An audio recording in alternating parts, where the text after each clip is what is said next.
Hace 80 años, en 1933, Ubrique vivía en el Ecuador del régimen constitucional de la Segunda República, que había llegado como resultado del triunfo de las candidaturas antidinásticas en las elecciones municipales del 12 de abril de 1931.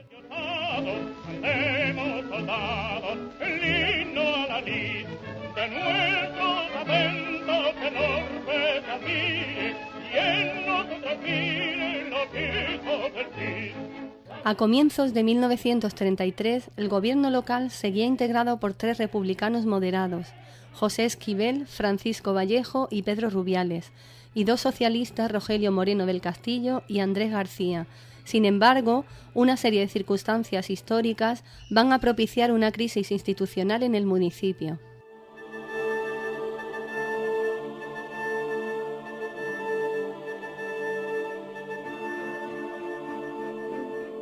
El año se inició con una matanza de campesinos en Casas Viejas.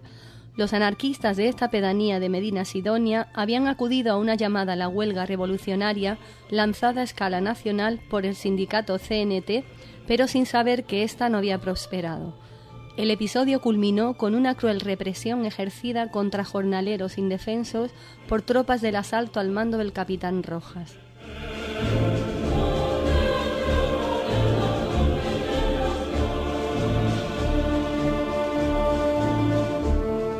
Coincidiendo con aquella convocatoria, el Centro Obrero de Agricultores de la CNT de Ubrique llamó el 11 de enero a la huelga. La secundaron los jornaleros y a ella se sumaron al día siguiente los zapateros y los curtidores y una parte de los petaqueros.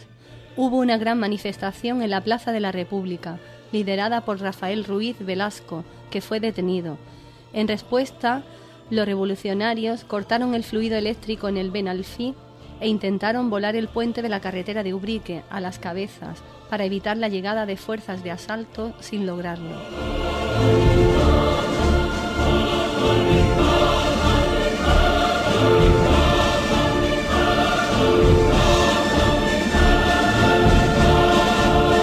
Fueron detenidos los directivos de CNT y UGT, pero el gobernador civil se dirigió al alcalde extrañado por la detención de los mismos, pues decía que tenía buenos antecedentes de todos ellos. La huelga general continuó hasta el día 17.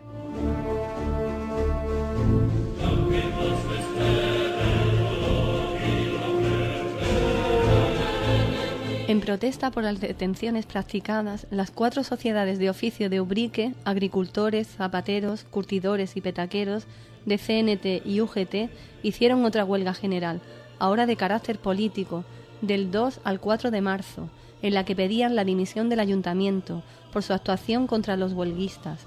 Los gobernantes republicanos moderados contaron con el apoyo de la patronal, mientras que los 2 concejales socialistas presentaban su dimisión al no ver atendida su petición de puesta en libertad de los detenidos.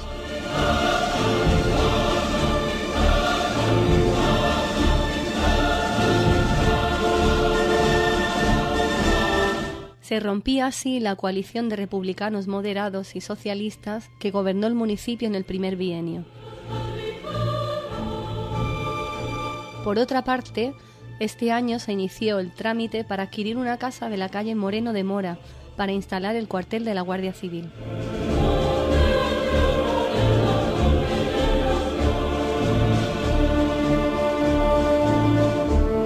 El gran problema era entonces el del paro estacional.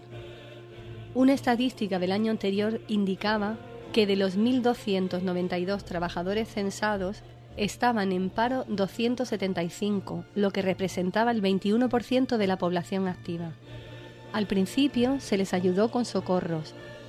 Cuando estos se agotaron, siguieron las protestas. A principios de abril de 1933, más de 100 jornaleros se presentaron en el ayuntamiento para pedir trabajo. El alcalde logró que los patronos aceptaran colocar a 62 trabajadores en sus fincas.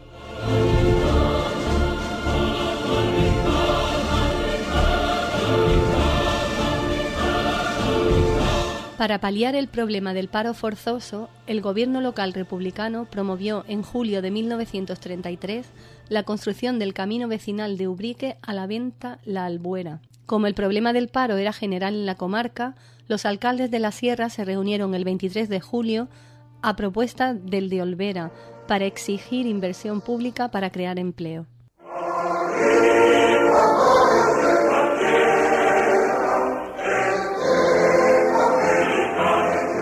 Precisamente en 1933 continuaron los planes de reforma agraria iniciados el año anterior.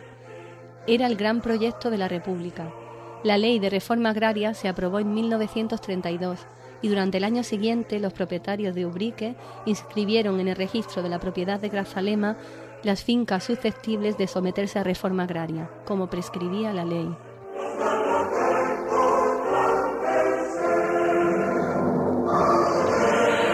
De las casi 1.900 fincas inventariadas en toda la Sierra de Cádiz, 41 correspondían al término de Ubrique, donde en principio se pusieron al servicio de la reforma agraria 1.720 hectáreas, que representaban una cuarta parte del término.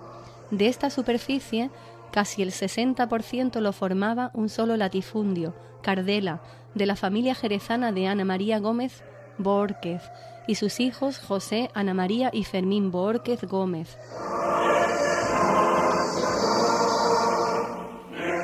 La reforma agraria no llegó a aplicarse en Ubrique, solo se llevó a cabo el laboreo forzoso de las tierras insuficientemente cultivadas, tal como pidió el Centro Obrero de Agricultores de CNT.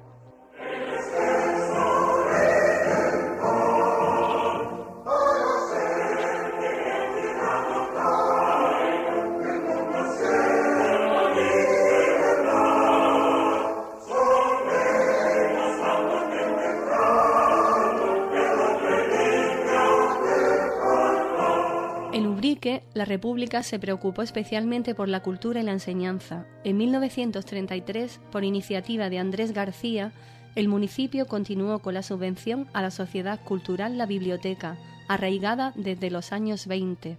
En este año se colocó en la fachada del edificio de lectura el rótulo de Biblioteca Municipal de Ubrique, y la colección de libros de que disponía el ayuntamiento fue depositada en la biblioteca para fomentar la lectura.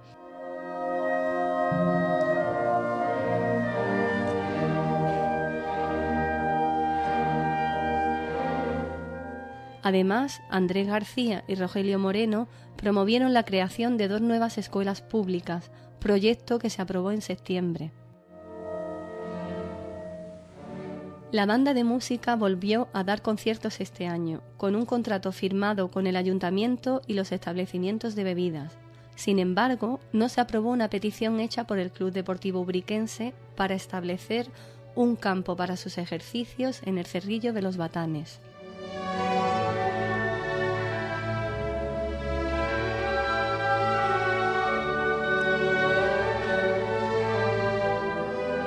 En el año 1933 se produjo el regreso de los religiosos capuchinos al convento, que habían abandonado en mayo de 1931, tras los sucesos de la quema de iglesias ocurridos en la capital de la provincia. Su regreso estuvo amparado por la Ley de Congregaciones Religiosas aprobadas por las Cortes de la República en mayo de 1933. Conforme a esta ley, el ayuntamiento dejó en depósito en la parroquia los objetos religiosos de propiedad municipal.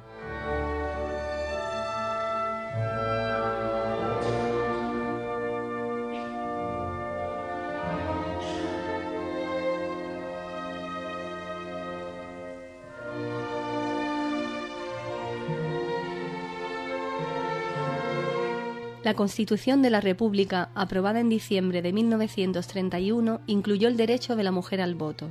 Fue uno de los grandes logros del régimen republicano en la igualdad de géneros.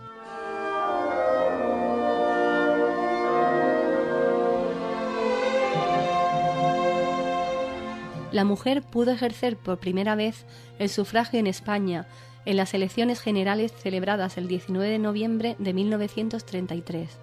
Se habían convocado tras una crisis política producida en septiembre, que acabó con el gobierno de Azaña, de centroizquierda, y dio paso sucesivamente a uno de centro, presidido por Lerroux, y otro de centroizquierda, presidido por Martínez Barrio.